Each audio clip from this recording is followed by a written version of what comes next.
Hello, awesome people. I hope you're having a great day today. Today, taking a look at the next short story in the Pawn of Chaos collection. It was published in 1996, and all these stories that are in here were written for this collection rather than collecting a bunch of things that were written by other people. It's set in Michael Moorcock's Eternal Champion series. I'll link you to it in the comments below. This is Nancy A. Collins's 25-page short story called The Sign of the Silver Hand. For you folks, Nancy A. Collins, this is my first time ever in anything by her, but she is heavily published at this time. She's published a few novels here and there, and she was working on her fourth novel in a big series and so forth at the time of this publication.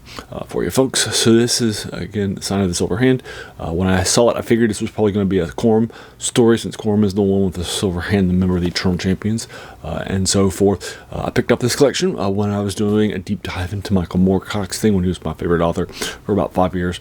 The last 3 years of high school and the first 2 years of college before I discovered H.P. Lovecraft. For you folks, he's heavily influential on stuff. And this collection kicks off with a short story by him, which we've knocked out and reviewed, which I had never read before. But I never actually got to it when I was doing my deep dive into Michael Moorcock, because it was heavily published by authors that were by different people, right? So it's different people's takes on his stuff and such. So I just never had a chance to. But I figured, since I was doing a deep dive into the Eternal Champion stuff, I'd go ahead and check this out and knock it out and have some fun with it. And that's the basic things that's happening with this collection, why I have it. Again, I'll link you in the comments below. The Sign of the Silver Hand, which I knocked out last night for the first time in a little over an hour, probably more like an hour, 10 minutes, 15 minutes or so last night. It was a lot of fun, and I definitely enjoyed it. I'm glad I did it. But it's not exactly the best short story that I've read in this collection and so forth. And it doesn't have anything additional to say based on the key concepts. Basically, our key point of view character is named Beck, not Von Beck, but Beck with just two Ks, and so forth. Many Von Becks are in this series of things he liked the name, so he regularly used it. In fact, some Eternal Champions have a Von Beck as their name, and so forth, like Rennick Von Beck, for example. And there's some others here and there too.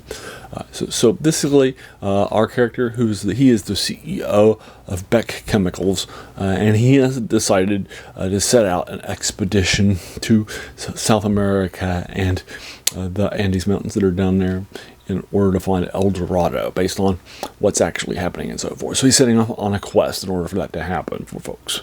And then in the first page, we'll find out this is a bunch of...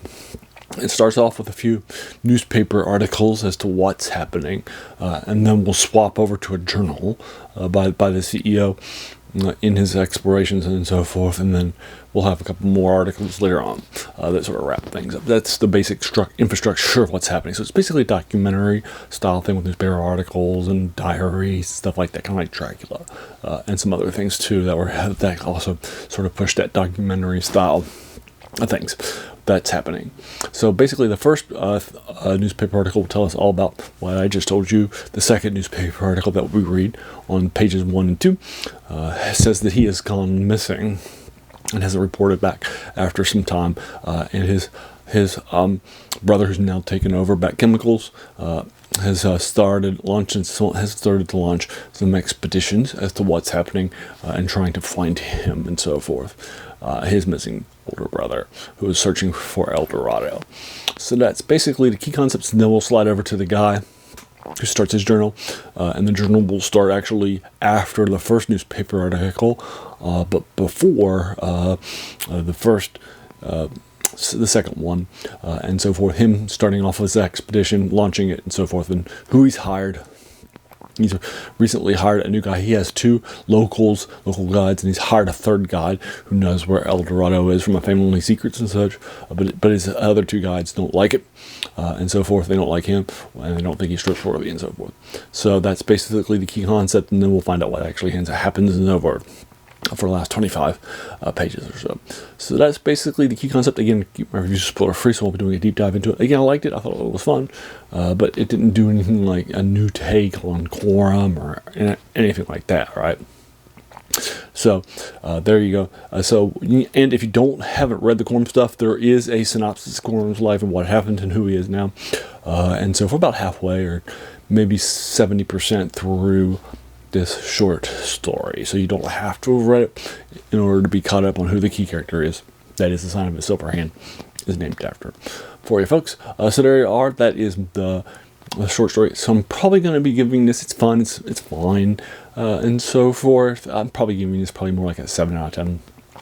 I like the stuff that happens in it, and so forth, but it doesn't feel like this big, deep, dark, search by another author and so forth that was written, that you're hoping for, taking this beloved series that's epic and has huge numbers of characters like Elric, for example, who was heavily influential.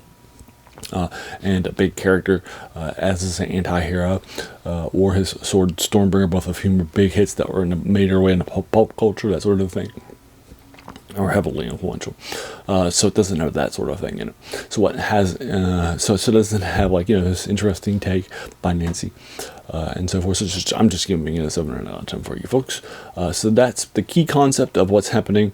Again, I'm giving this a 7 out of 10 for you folks. As a reminder, I said how influential Michael Moorcock's Eternal Champion stuff was. It was on modern fantasy. For example, he's included in the first edition of Dungeons and Dragons, Advanced Dungeons and Dragons, Dungeon Master's Guide. There's an appendix and it lists all the heavy influences in this by co-founder Gary Gygax. So this is heavily influenced modern fantasy. You just can't read modern fantasy without going through Dungeons and Dragons first. And he lists him. Also, the law versus chaos that he sort of puts on the map is also heavily influenced. Not good versus evil, but law versus chaos, which will realm its head up in this stuff too. That's happening. The law versus chaos concepts will also, raise themselves and be mentioned here too. It's continuing here in the mountain chain that they're exploring and stuff that they come across by point of view character. So that's what's happening. So another thing so he's heavily influential, right? You can't read modern fantasy without reading some of his concepts and characters, and even later characters have been influenced by. So there, I'll go ahead and leave you to it. Have you read Nancy Collins's The Sign of the Silver Hand? If so, what did you think about it? Let's talk about it in the comments below. If you enjoyed this, why not hit that subscribe button? There's going to be a lot more of these to follow. And if you're feeling frisky, why not hit the bell icon too to be notified when I post my videos 3 times a week. Finally, I just want to thank you so much for taking some time out of your day and investing in watching my video, because we all have so many things that are happening in our lives and we're pulled in so many different directions. So the fact that you spent this time with me, that's incredibly humbling and I appreciate it. So thanks again and have an amazing day.